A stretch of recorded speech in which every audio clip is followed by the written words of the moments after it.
여러분, 대한민국이 전 세계에서 가장 빠르게 늙어가고 있다는 사실을 이제는 실감하십니까? 25년에 우리나라의 65세 이상 인구인 고령 인구가 1,050만 명을 돌파하였는데요. 이는 우리나라 인구 5명 중에 1명이 노인 인구가 되는 초고령 사회에 진입하였다는 뜻입니다. 그런데 말입니다. 우리는 과연 어디서 늙어갈 준비가 되어 있을까요? 오늘은 노인 주거의 충격적인 현황과 문제점에 대해서 짚어보고자 합니다. 단순히 노인이 많아지는 게 문제가 아닙니다. 첫 번째는 누구와 사느냐가 핵심이죠. 15년 고령자 가구 수는 619만 가구로 전체 가구의 28% 정도가 되었는데요. 고령자 가구는 계속 증가하여 15년에는 전체 가구 수의 절반 이상 차지할 것이라고 통계청에서는 전망하고 있습니다.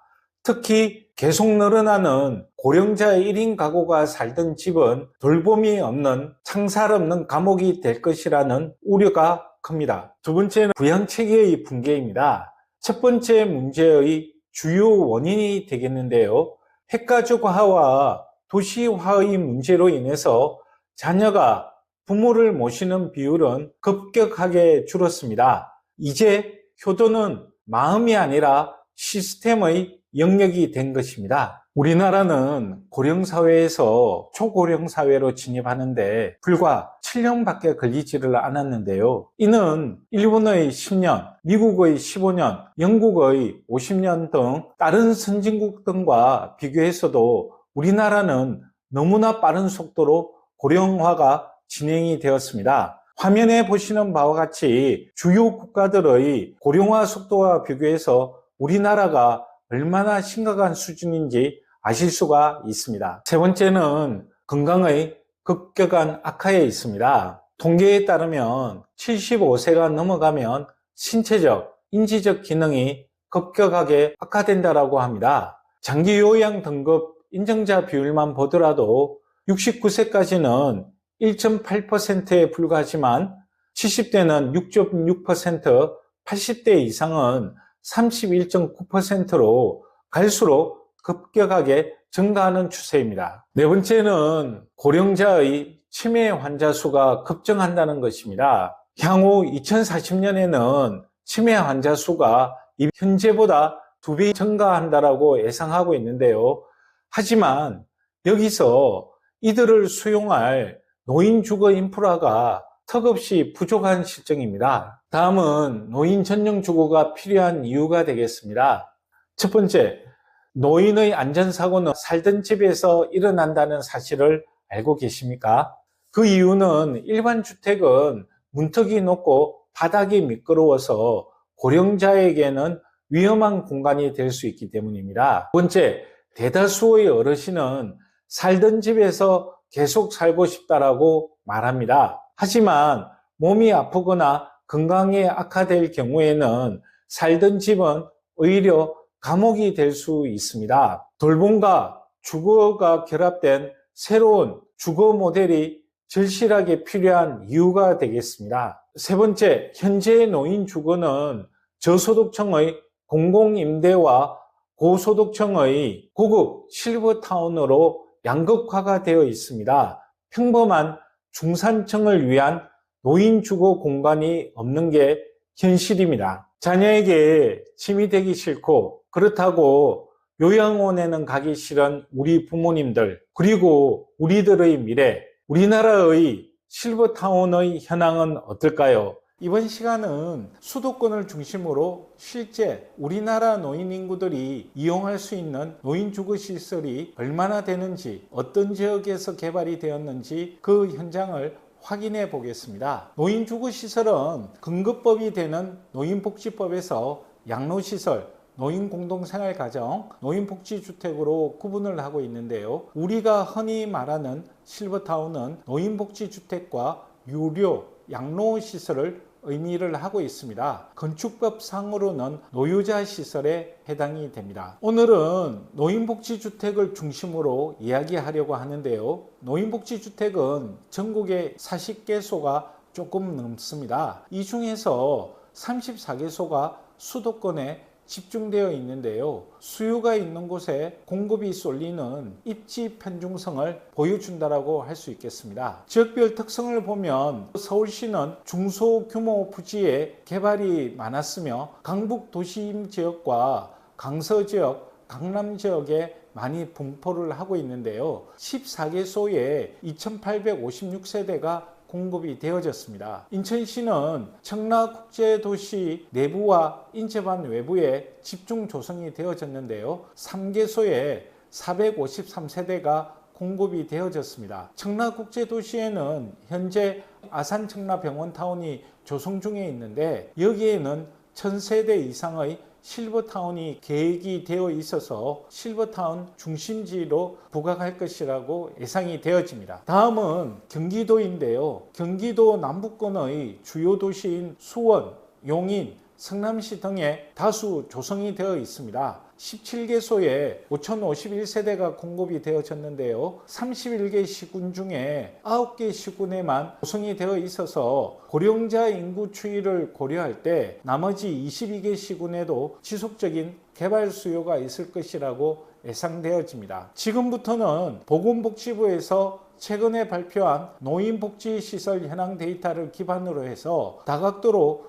조사 분석한 내용을 소개를 하겠는데요. 토지 개발 관점에서 34개의 실버주택을 핵심 테마로 나누었습니다. 핵심 테마에 소개하지 않는 내용이지만 다른 핵심 테마에 중복되는 내용이 있을 수가 있습니다. 이 점 참고하시고 봐주시면 좋겠습니다. 첫 번째 테마가 되겠는데요. 개발사업지구 내에서 계획적으로 조성된 부지에서 개발한 실버타운이 되겠습니다. 특징은 가장 안정적이고 우수한 인프라에서 개발한 사례가 되겠는데요. 개발사업지구 내에 지원시설 용지와 의료시설 용지를 활용할 수 있다는 장점이 있겠습니다. 여기서 챙겨보셔야 될 사항이 있습니다. 개발사업지구는 대부분 지구단위 계획구역으로 지정이 되는데요. 지구단위 계획 내용 중에서 건축물 계획을 반드시 확인하실 필요가 있습니다.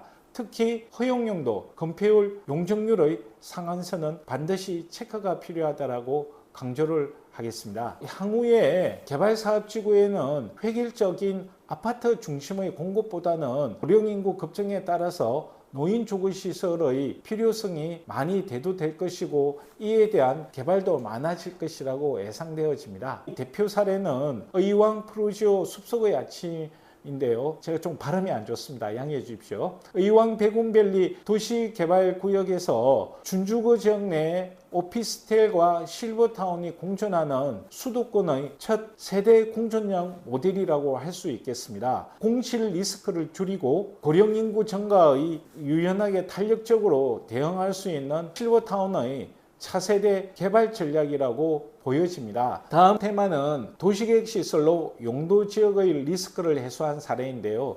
이 테마가 별표 3개를 부여를 하고 싶습니다. 실버타운을 개발할 때 핵심 치트키로 활용할 수 있을 것이라고 보여집니다. 녹지지역이나 청수 제한이 있는 제1종 일반 주거지역에서 청수 제한을 완화받기 위해서 도시계획시설인 사회복지시설로 지정받아서 개발한 사례인데요. 두 가지를 고려를 하시면 되겠습니다. 첫째는 도시계획시설로 지정되더라도 해당 용도지역의 건폐율과 용적률 상한선 이내에서 개발이 이루어져야 됩니다. 둘째는 시군마다 도시계획시설에 대한 공공기여 또는 기부 체납의 요구가 있을 수 있다는 것입니다. 대표 사례는 용인 스프링 카운티 자이를 꼽았는데요. 자연녹지 지역 내에서 도시계획 시설로 지정을 해서 전국 최대 규모인 1,345세대를 공급한 대규모 실버타운 단지가 되겠습니다. 인접에서는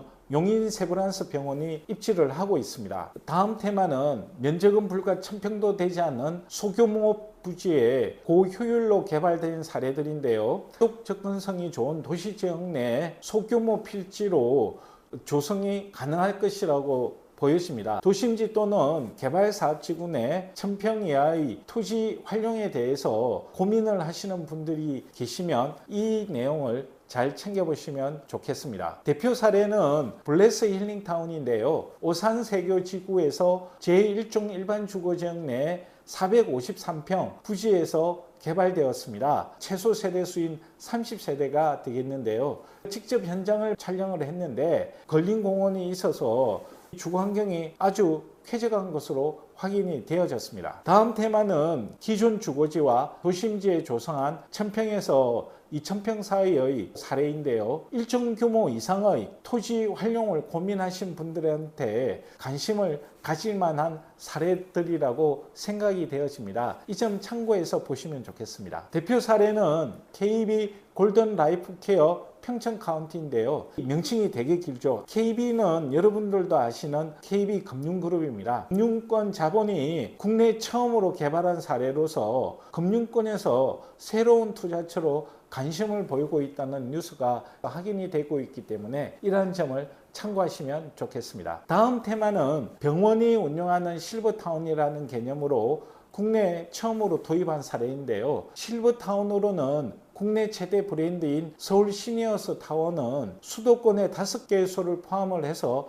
전국에 6군데를 운영을 하고 있습니다. 대표적인 사례는 서울 시니어스 타워 가양본부가 되겠는데요. 중공업 지역에서 조성한 전국 유일한 사례입니다. 포인트는 공장이나 창고 등의 이전 적지는 주변 환경을 고려해서 개발을 검토할 수 있을 것이라고 보여집니다. 다음은 녹지지역이나 관리지역에서 쾌적한 환경에서 넓은 부지에 조성한 사례가 되겠는데요. 녹지지역과 관리지역은 금피율 상한선 때문에 일정 부지 이상 규모에서 조성된 사례가 많은 것으로 확인이 되어졌습니다. 여기서 고려하실 사항은 생산녹지지역과 보존녹지지역, 생산관리지역과 보존관리지역에서는 노유자 시설의 허용이 시군마다 다릅니다. 이 점은 반드시 기억하시고 챙겨보시면 좋겠습니다. 과거에는 개발이 되었지만 현행 법령상 개발이 불가능하거나 아주 어려운 용도지역이 있는 것을 확인을 했는데요. 토지이험을 통해서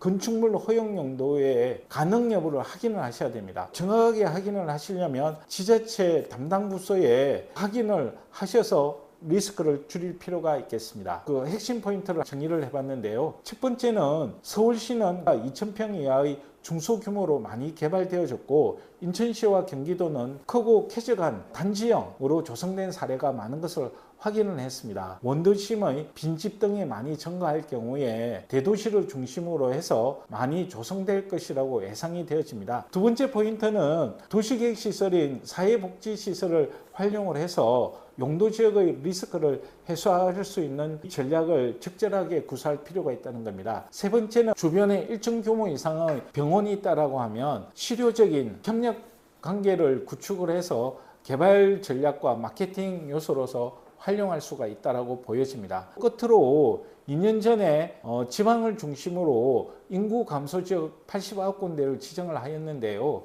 지역의 활성화를 위해서 분양형 실버타운을 재도입을 하겠다라고 정부에서 발표한 적이 있었습니다.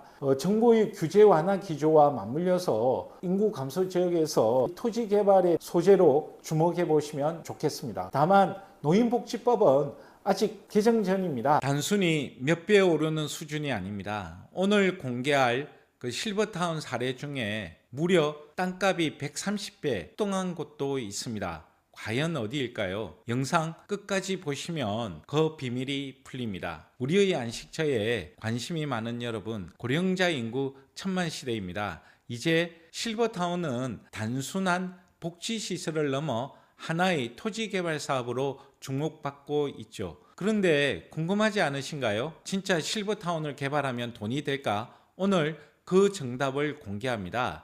단순히 어르신들이 살기 좋은 곳을 찾는 게 아닙니다.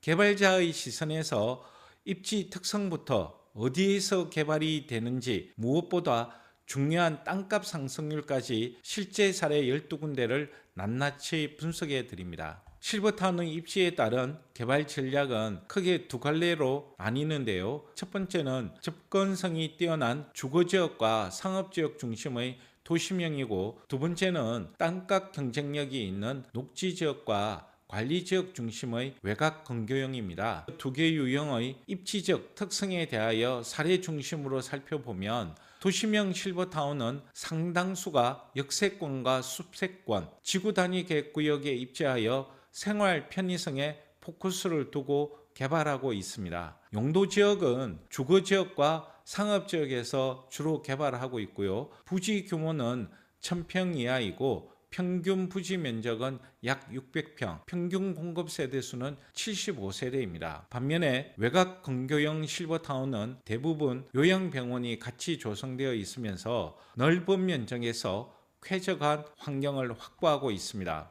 용도 지역은 자연녹지 지역과 계획관리 지역, 보전관리지역에서 개발하고 있고요. 부지 규모는 2000평 이상이고 평균 부지 면적은 약 9,400평, 평균 공급 세대수는 190세대입니다. 입지적 특성을 정리하면 도심형은 땅값은 비싸지만 가족의 접근성과 도시의 병원, 문화, 교통 등의 다양한 인프라를 상시적으로 활용할 수 있고요. 반면에 외곽 근교형은 초기 토지 확보 비용은 낮지만 골든타임 의료 인프라를 확보하고 있습니다. 이제부터 가장 중요한 땅이 뭐니에 대해서 이야기를 해보겠습니다. 즉 땅값에 대해서 이야기를 해보겠다는 거죠. 실버타운을 개발을 할 때 땅값은 얼마나 올랐을까요? 데이터를 보면 입이 떡 벌어집니다. 도심형 실버타운은 접근성이 곧 수익이다라는 느낌을 알 수 있습니다. 먼저 주거지역에 개발된 실버타운을 보겠습니다. 땅값이 비싼 곳에 개발하면 수익이 날까 싶으시죠? 데이터를 보면 답이 나옵니다. 먼저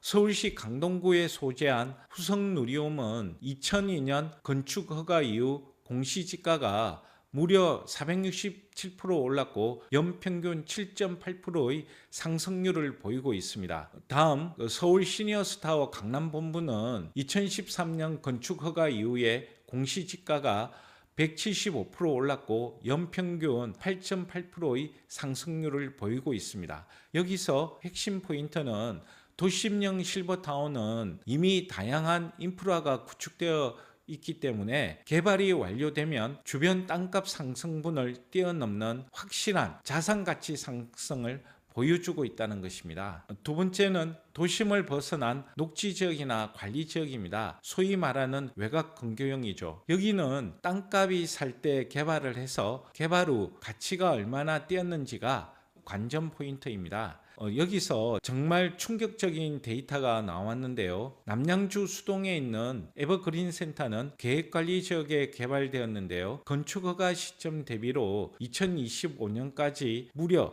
13,487%가 상승을 하였고 연평균 20.8%의 상승률을 보이고 있습니다. 숫자를 잘못 본 것이 아닙니다. 지역 평균 상승률과 대비해도 최소 수십 배가 더 오른 것입니다. 다른 것도 살펴볼까요? 가평의 청신빌리지는 계획관리 지역에서 개발되었는데요. 건축허가 시점 대비로 2025년까지 지가 상승률이 1991%이고 연평균 12.4%의 상승률을 보이고 있습니다. 여기서 핵심 포인트는 저렴한 녹지지역이나 관리지역을 매입을 해서 실버타운으로 개발하는 것은 토지 가치를 뻥튀기 시키는 엄청난 개발 효과를 가진다는 것입니다. 이게 바로 실버타운 개발의 마법입니다. 공시지가의 상승률에 더하여 실버타운을 개발을 할 때 사업성을 높이는 치트키가 있습니다. 바로 도시계획 시설인데요. 전국에서 가장 많은 공급 세대수를 자랑하는 용인 스프링 카운티 자이나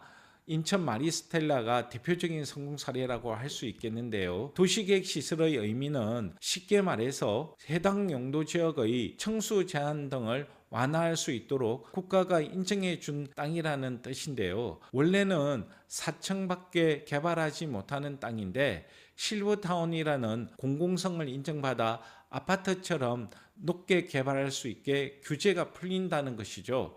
이게 바로 땅값이 수직 상승하는 진짜 비결입니다. 도시계획 시설은 딱 두 가지만 기억하시면 됩니다. 토지 면적의 80% 이상 동의를 받아서 도시계획 시설 지정 제한을 한다는 것입니다.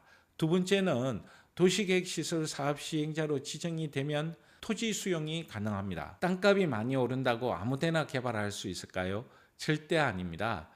뷰가 좋다고 농림지역이나 자연환경 보전 지역을 덜컥 사면 낭패를 봅니다. 이 두 개의 용도 지역은 타운 허가 자체가 불가하기 때문입니다. 그래서 오늘 알려드리는 용도 지역 체크리스트를 꼭 기억해 주십시오. 여기서 세 가지로 분류되는 용도 지역을 기억하시면 좋겠습니다. 첫째는 절대 불가 용도 지역입니다. 바로 농림지역과 자연환경 보존지역입니다. 번째는 전국 어디에서나 개발 가능한 용도 지역입니다. 일반 주거지역, 준주거지역, 유통상업지역을 제외한 상업지역, 중공업지역, 자연녹지지역, 생산녹지지역, 계획관리지역입니다. 세 번째는 시군마다 허용이 다른 용도지역인데요.